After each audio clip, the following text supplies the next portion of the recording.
Hi, I'm Zibby Owens, and I am the host of this podcast, Moms Don't Have Time to Read Books. I am also a newly minted USA Today best-selling author of the novel Blank.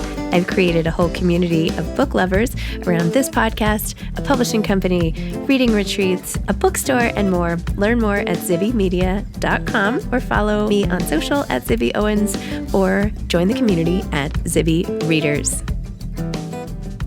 Thomas Kail and Georgia Hunter are doing a joint podcast today to discuss We Were the Lucky Ones, which is both a novel and currently a TV show, which I am absolutely obsessed with. I posted about it, and then people reached out from Hulu and who knew Georgia, the author, and the director. And anyway, I got to interview them both, and it was sensational because I cannot stop thinking about this family and the story, especially in light of everything that is going on in the world today. So here is some background information. When Georgia Hunter was 15 years old, she learned that she came from a family of Holocaust survivors. Her novel, We Were the Lucky Ones, was born of her quest to uncover her family's staggering story. A New York Times bestseller, the book has been published in over 20 foreign editions, incorporated into school curriculums, and adapted as a Hulu limited series. She lives in Connecticut with her husband and their 2 young sons. Her second book, One Good Thing, is due out in spring of 2025. Director and producer Thomas Kail is known for developing and directing the off-Broadway and Broadway productions of the Tony-winning Best Musicals In the Heights and Hamilton. Have you heard of it? He won the Tony Award for Best Director for Hamilton and was nominated for In the Heights. Most recently, Kail directed the Broadway musical Sweeney Todd. On Broadway, he also directed the new plays Lombardi and Magic Bird, and produced and directed the improv comedy show Freestyle Love Supreme, which was the recipient of a special Tony Award. Kail directed and produced the Emmy-winning live capture of Hamilton for Disney+, and produced the Hulu documentary We Are Freestyle Love Supreme, which premiered at Sundance. He directed 5 episodes and executive produced the FX 8-episode limited series Fosse/Verdon. The series earned 4 Emmy Awards, a WGA Award for Kail, as well as nominations for Outstanding Directing by the DGA and the Emmys. Kail directed and executive produced Grease Live for Fox, for which he won Emmys for both directing and producing. This is a sensational and very meaningful conversation, and I was honored to have had it. Welcome. I have an amazing double guest episode here with Tommy and Georgia, whose bios I've already read. Welcome to We Were the Lucky Ones, to Moms Don't Have Time to Read Books. Congratulations. Thank you. Thank you. Very happy to be here. I have not been so immersed in, addicted to, obsessed with a family since learning about yours, Georgia, which I feel like might sound creepy. But after watching the series and reading and everything, I am just over the moon, so interested in, enamored by everything. Okay, I'll stop now. But thank you for this, sharing your story. Not creepy at all. It means a lot to me. So it's it is interesting to get texts and emails from audience members be like, tell me more exactly about this person. And this, you forget sometimes that characters are real people. And then you have these moments where you're like, oh yeah. Hold on. Let me go ask Felicia's daughter and I'll get an answer for you. Let me get back to you. So crazy. It's just crazy. Okay. So explain how you came across, just tell the whole story. Start with Georgia. Tell me how you got involved, when you 2 teamed up, when this became the series. Let's hear. Sure. Okay. So the quick version of, I guess, what sparked this whole project was a high school English assignment. I was 15 years old, asked to go out and interview a relative. I sat down with my grandmother, Caroline, who you meet later on in the series and in the book. And I actually have the paper here that I wrote from it. I found it the other day. Oh my gosh. Papa's gift. I got an A. I bet. If he had given me like a bad grade, he'd probably feel so bad. So I sat with my grandmother, and that was the first time. My grandfather, who's Addie, Logan Lerman plays in the show, had died the year before, and I didn't know anything about his past. So it was in that interview that I discovered that I was a quarter Jewish, that I came from a family of Holocaust survivors. I learned all about this town in Poland where my grandfather and his siblings grew up. The discovery sparked a lot of questions and a lot of curiosity. And then about 5 years later, I found myself sitting around a dinner table with my mother and her 9 first cousins on my grandfather's side.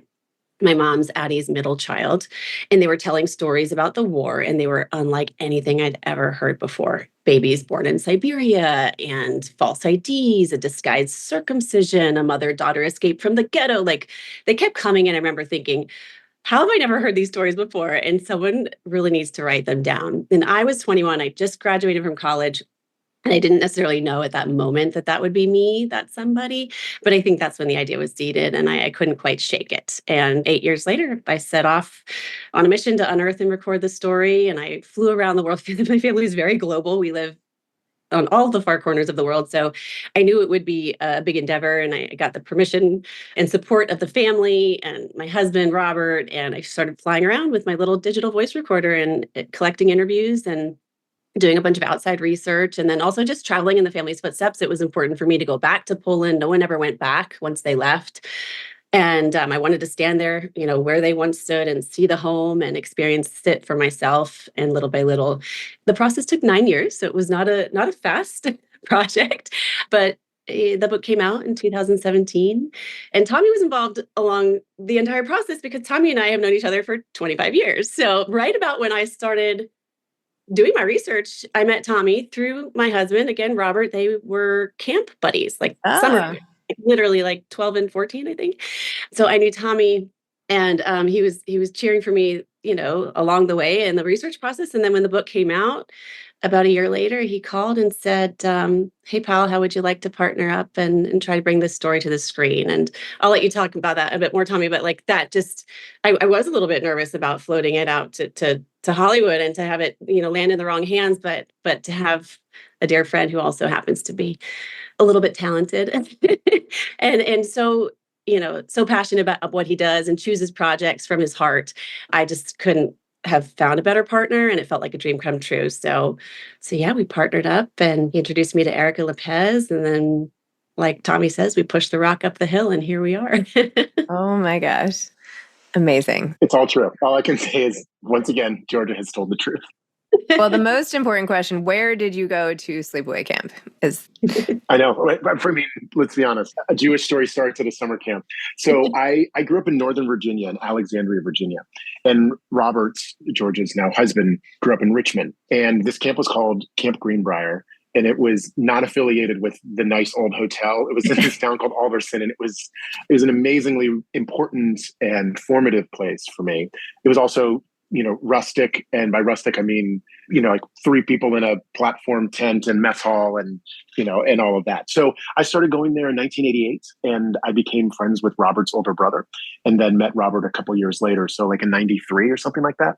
And then George and I were trying to figure it out, but we think we met in 99. So somewhere around 99 when she was in college and I was visiting Robert, I had a chance to meet her there. So yeah, that was the genesis of it. And as George and I like to say, that's not where most Hollywood stories start, but I am proud to rep the West Virginia hills on that one. Amazing. This might be fodder. My kids are like kicking and screaming about going to sleepaway camp this summer. So I'll just be like, you never know. I mean, this could be your big movie moment, right? The big screen. That's right.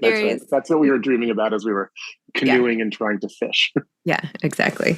I think I'm still recovering from like the poison ivy and, like just the missing of the family. I feel like I used to wait for the packages and just like, they would sneak in M&Ms and I would just, Zibby, we might have gone to the same camp because that's precisely what we were waiting for in the mess hall. Like, please just say my name so I can get like a snack. Exactly. I know the allure of the package has dimmed a bit since then, but it still always makes me very excited to get one. Absolutely. Okay, so when did you realize, Tommy, that this book would be a project for you? George and I did this book event at a Barnes & Noble in New York City on Valentine's Day of 2017. And, I'd read the book, obviously, leading up to that. And, then was just like there to support Georgia in any way that I could, of course. And it really was over those next few months, a big part of the story for me is, I'm always trying to find something to do that I haven't done that's quite appealing. And occasionally in our business, once you've climbed a hill, they're like, oh, here's a hill that looks just like it. Do you want to climb it again? And I was like, oh, no, not at all. But one of the things that thematically is obviously really present in Georgia's book is it's the story of a family in transition. It's a story of sibling love. As George has heard me say, I'm in the middle of two sisters, which I think is an enormously definitive part of my being and essence. And I know Nikki. And you know my sister, as most people probably in the world do. I'm Nikki's younger brother to more people than I am anything else. And so I think that there was something about that at the core that struck me. I myself am from Polish and Russian Jewish immigrants. This was a chance to, through telling George's story, investigate my own story. And one of the things that I believe in is if you tell a story with specificity, it transcends and becomes universal. And so that's something I've thought about a lot. There's a writer named Donald Margulies who said that in a talk that I heard in the early 2000s and always stayed with me. And the other part of the story is George's father. George's father was a wonderful actor and acting teacher and screenwriter and writer, and just like all around Renaissance man. I think he also built houses and painted. I mean, it was a little embarrassing for the rest of us, but he was really, he was a very impressive human. And when I was first starting to think about doing this, which was about, my junior or senior year of college. So I didn't start becoming interested in making theater until then in a more formal way. And that's when I got to know Georgia. And there were many occasions where I would find myself consciously trying to sit next to her dad and just ask questions. He was one of the first professionals that I knew. And so that was very present. And when George's father passed, I just felt this confluence. And so I think we figured out that I reached out to her in January of 2018, somewhere around there, maybe January 9th, Georgia, if my Swiss cheese brain serves me, and started talking to her about it. And I didn't have a television career or company to speak of at the time. It's not like I was working on this Fosse project, but it was just something that I thought that story and the canvas of the limited series felt like a match. And then Erica Lopez, the wonderful Erica Lopez, and I had met in 2012 doing a play that she wrote that I directed. And I had a hunch. I had a feeling that Erica could be the person for it and could also be the person for Georgia, because I knew that would be a bond that needed to be deep and fast and true. And Erica is all of those things. And the two of them really just fell for each other immediately after Erica read the book in 23 hours and 57 minutes. Oh my gosh. She timed it. I mean, she says 24 hours, but I think she was rounding up. Oh my gosh. And did you know that it would be a limited series? Did we ever think it was going to be a movie? And Georgia, did you have a view about it one way or another? Did you ever conceive of it as a play, since you have so much experience there as well? How did the form come? And then also, as you thought about the form, how you picked the moments. I mean, there's so many moments in the book that are specific scenes, how to pick which ones to translate and which ones to leave out and which ones to maybe fictionalize. Well, really quickly, and then I'll throw to G, is for me, content dictates form. And so there was something about the spread and the sprawl and the muchness of this family that felt like telling all of the story was the only way in. And so for me, that took it out of the theater. And then when I thought about 2 hours and 12 minutes, trying to make the feature version of it, just felt like what's going to be compressed and distilled and left out. And so there was something about this idea of, 50 minutes, 8 times, a 7-hour film. And could you break this into chapters like that? And that was the immediate thought. And Erica felt the same way. And Georgia, you obviously can speak to your initial thoughts. Yeah, I mean, the story has so much breadth, it's 9 years and 4 continents and really 12 protagonists. And so I can't even imagine trying to tell that in the format of a movie. So I think the limited series is just felt right to all of us. And I just have to say that I was so lucky and that Tommy was really open and Erica in the beginning to how involved I was in the project. And they said, would you like to be involved every step of the way? I said, absolutely. I would love to be. And so I sat in the writer's room every day. I think it was 5 hours a day for 5 months, maybe. And these writers are phenomenal. So the practice of the adaptation itself and of which scenes to include, I mean, it was just, first of all, being a writer, you're alone in a room a lot at your computer and typing. And so to be in a collaborative space like that with some of the brightest minds and also just most compassionate humans I have met was incredible for me. And I love going through and rewatching the episodes, and really there's so little that we left out. It's amazing how much we were able to include around little. Because if you read the book, it's 14 hours or something, so it's we did have to compress here and there. But we even started the show a year earlier than the book opens. So we really wanted to show Addie at the table with his family. Right? Yep. So rather than have that in a memory or retrospect, like, Yep. so I give so much credit to Erica and to our phenomenal writers for that process and for kind of, choosing what to include here and there, what to fictionalize. But I will say I was just bowled over by how true we stayed to this story. And I think that was always the intention too, right? With Tommy and Erica, we're like, we're not going to try to fictionalize anything that doesn't need to be fictionalized. Like maybe if we don't have time to tell everything, we have to create a bridge to get from one event to the next that makes sense in the narrative. But nothing was made up, so it was, and I felt the same way as the granddaughter writing the story. Like that responsibility was huge for me. It was half of it was telling the story in a way that honored the family members and that did it justice. And I think that was the refrain throughout the writer's room, as well as every single person who touched the project from the top down on the call sheet. I mean, it was like the designs, the set design and the costumes and the hair and the makeup. I mean, I can't tell you how many people came up to me on set over and over again to say, thank you for bringing us this project. The fact that it's a true story and it's your family and you're here means so much to us. This is why we make television, and we're going to do everything we can to do it justice. And that just meant everything. Oh my gosh. Well, I watched the whole thing within a week, which is saying a lot because I always say I don't have time for anything. And I was like, I don't even care what I'm not doing right now. I'm doing this. Like, I guess I came into the sleep piece of life because I just could not stop. What was it like when you two watched it? I mean, I'm sure it was different since you were part of the scenes and everything, but did you watch it with your extended family? Like, I'm imagining some Hallmark moment where, well, I shouldn't say Hulu moment, I don't know, where, we were all together, watching with the cousins. And was there anything like that or?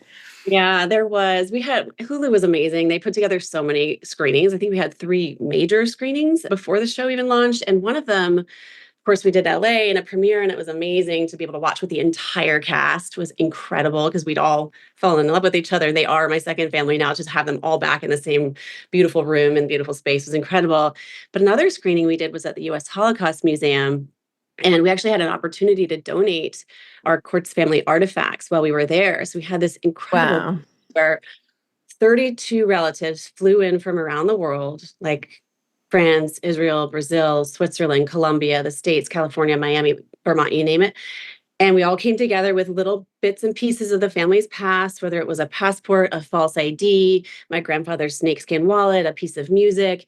And we had a ceremony where we kind of a private ceremony just with our close team and the family. And then we all sat and watched the pilot together. And that kind of brought it all home for me. I mean, it's such a beautiful episode. And to see the cousins and the family members with tears coming down their cheeks. And then afterwards, them meeting, they met Logan, they met Joey and telling us again and again, like, thank you. And this is just how we imagined it. I've had cousins of my generation who didn't have a chance to meet their grandparents. That's just how I imagined my grandfather, Adam. I feel like I got to know him. I get to meet him now. And so, yeah, it's it's been quite overwhelming. I think I'm going to be processing all this for a very long time, but they've been so supportive and they're so grateful. And then after that, they all came to New York, and then half of them came to an event in New York, and then half of them came to my house, and we watched episodes 2 and 3 together. So I actually sat in my living room with Jose watching the scene of his birth in Siberia. Oh my gosh. Yeah, it's all pretty mind-blowing. It's it doesn't get any more surreal than that. I mean, the most surreal is the story itself and how unlikely all of it is. I mean, I keep replaying in my head the scene in the field where she has, Felicia goes ahead of her and she gets into I'm like, how did that happen? How did she get out of that moment? So like all these moments that shouldn't have ended the way they did. And I also feel like in the movie, like I didn't know what was going to happen, right? You didn't know. So, and I didn't want to fast forward, to see. So the suspense of it all. And then of course, the parallels to today are terrifying, right? And people who deny and this and that, and how you captured a time before it got, like what happens in the shoulder season of the war, so to speak, and what decisions people make and to go here and there. And I don't know, sometimes I feel like, are we in that moment again? And what do we do? Like, do you feel like that at all? Or how do you feel about the show versus now and the timing of everything? I think, when Georgia set out to write this in and investigate this in 2009. And then when the book came out in 2017, one of the things that we talked about, and I often think about this play, Wit, by Margaret Edson, who wrote one play. She wrote the play, this gorgeous play. And it was about a woman struggling and dying of cancer, ovarian cancer. And she said, I hope this becomes a period piece. So, when Margaret Edson wrote that play and wrote about that play, she said, I hope this becomes a relic. It becomes a thing about a time when this was a reality and then is not a reality. And I think that's what you always hope when you're writing about a time of this kind of extremity and dissension and antipathy and hate. And so we made this as a way to tell this family story and see if it could refract and reflect anything back to the viewer. And then we finished filming the show in June of 2023, and then the world changed over those next few months in such a profound way. But it also felt like the show's design was to honor the book and to honor the intent of the book and tell the true story of this family. And one of the things that Erica and Georgia and the rest of the team and we all spoke about deeply was that because the family is centered, and to center a Jewish family and a Jewish experience in a story like this with women at the front, these are things that have not often been part of this genre. And we never know more than the family. So this experience that you had is something that's certainly in the book and something that felt as honest as it could be to the people experiencing it that couldn't see over the wall and couldn't see around the corner. So there's no 20/20 hindsight and us reflecting back. There's no trying to wrap something up and with a sort of a context that is anything different from what the experiences of these people we've invested in. And so I think it's remarkable how intelligent and thoughtful audiences are and how many stories they can follow. We actually talked a lot about Game of Thrones as something that would leave a character for a whole episode and then come back heavy. And we do that as well, throughout the course as we're, through the experience of making it. And so that was the offering, and I think the job of the maker is to offer in that way.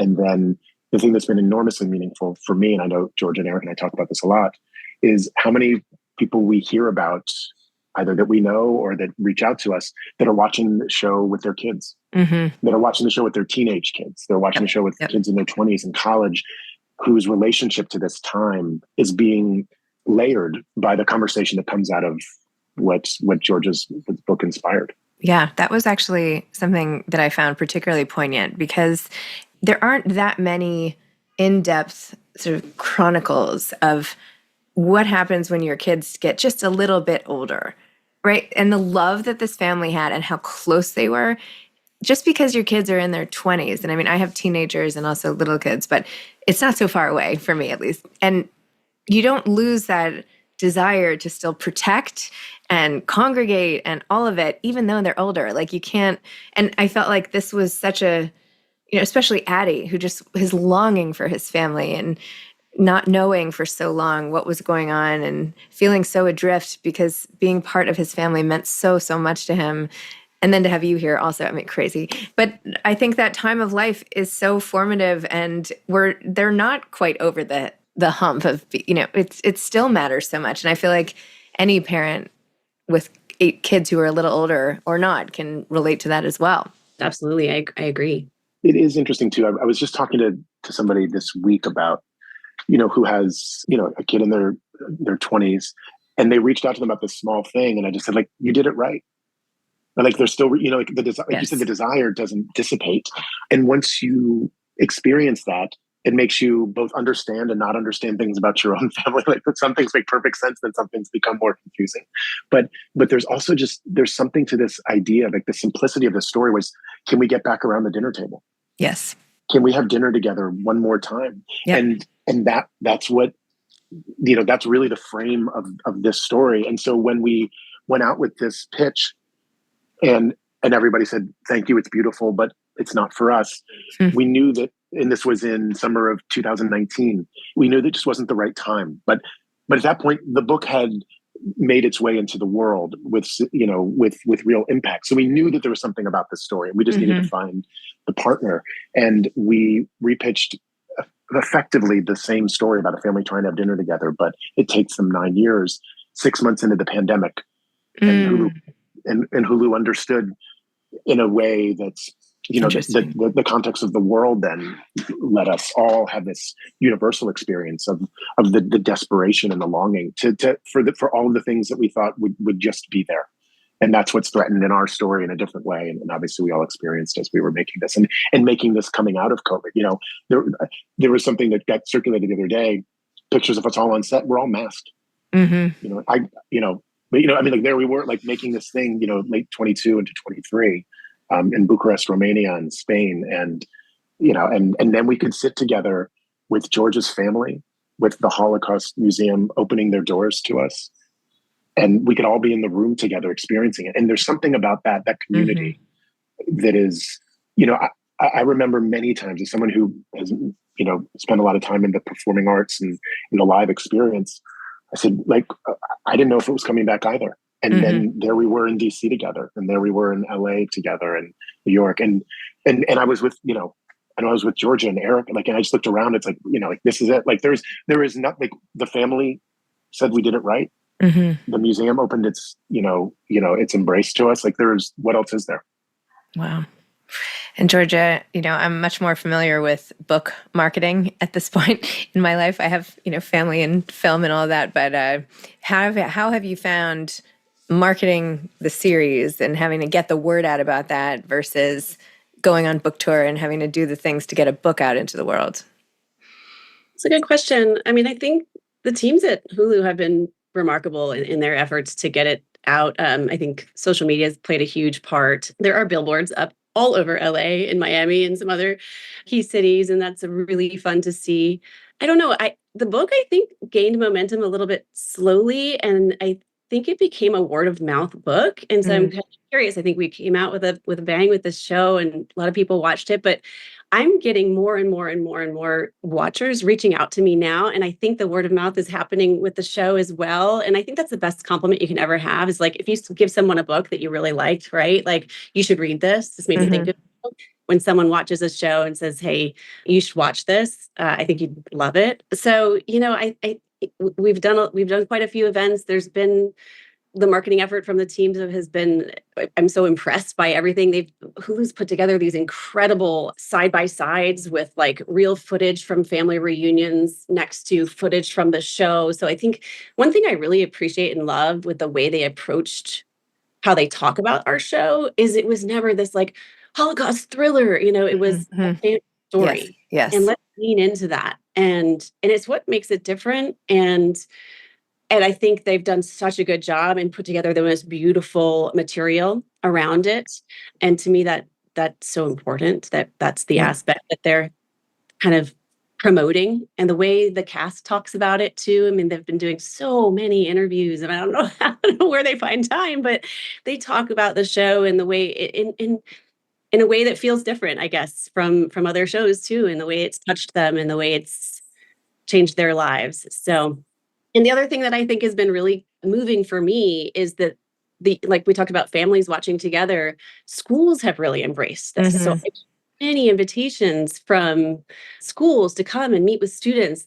Beverly Hills High just assigned it to 500 kids, it's their summer reading. I'm going to be out there in September to talk about it. And to me, I mean, that was one of my biggest takeaways when it came out was, you do spend a lot of time imagining, as an author and the writers in the room, what was life like back then? And then you see this cast, and again, all the departments bringing it to life in the most detailed way, the specificity that Tommy mentioned. I mean, it's just remarkable.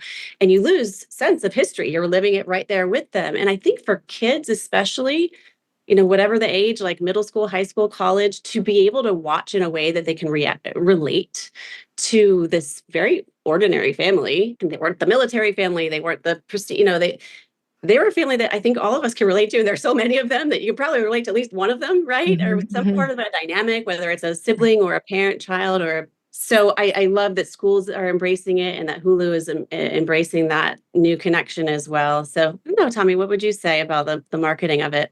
Well done, Hulu. There's a couple things that spark and hearing you say that, Suji. One is, the soloness of the writer on the book tour and how you are bolstered, right? We have a cast of, 12 in the main cast. There's Erica by her side there. Whenever I can, do anything to advocate for this, it's such a joy. And so there's the kind of the teamness of it, which I think is quite lovely to go and talk about something. I've made a bunch of stuff I've realized that came from books.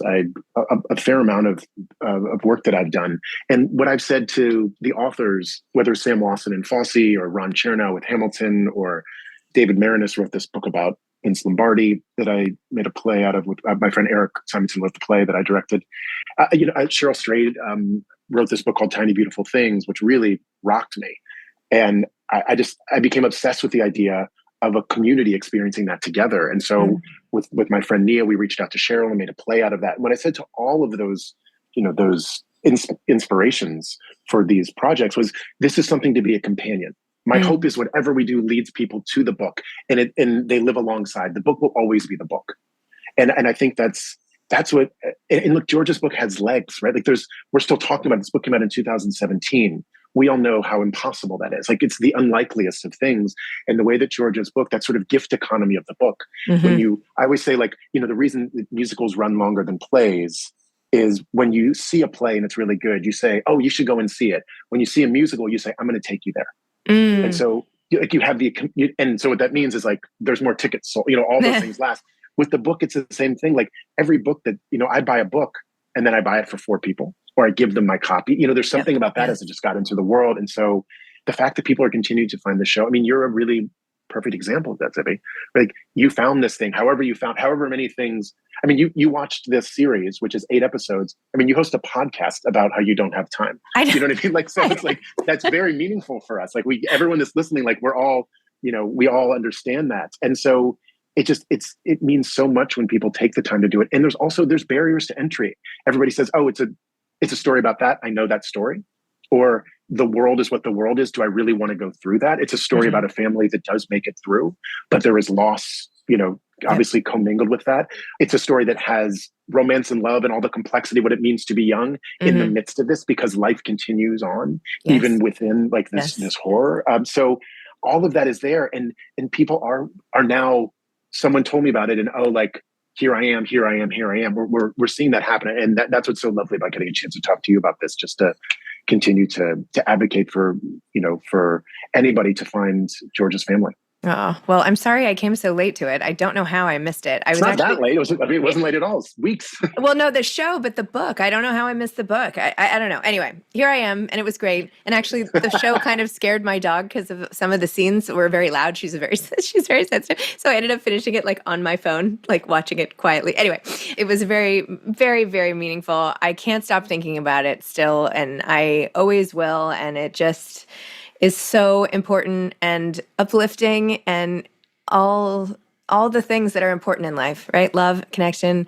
family, community, tradition, customs, connection in this completely, bifurcated world. It's just so wonderful. And the two of you and the whole team involved did such a good job. And the book too, oh my gosh. So thank you for bringing this family, your family to life and bringing them to me and my own, change the fabric of my life in those ways that really inspiring productions can do in books and stories. So thank you both so much, so very much. Really appreciate it. Thank you so much. We love being with you. Thank you. Thank you. Thanks for listening to Moms Don't Have Time to Read Books. If you love it, please leave a review and follow us on social at Zibby Owens and at Zibby Readers.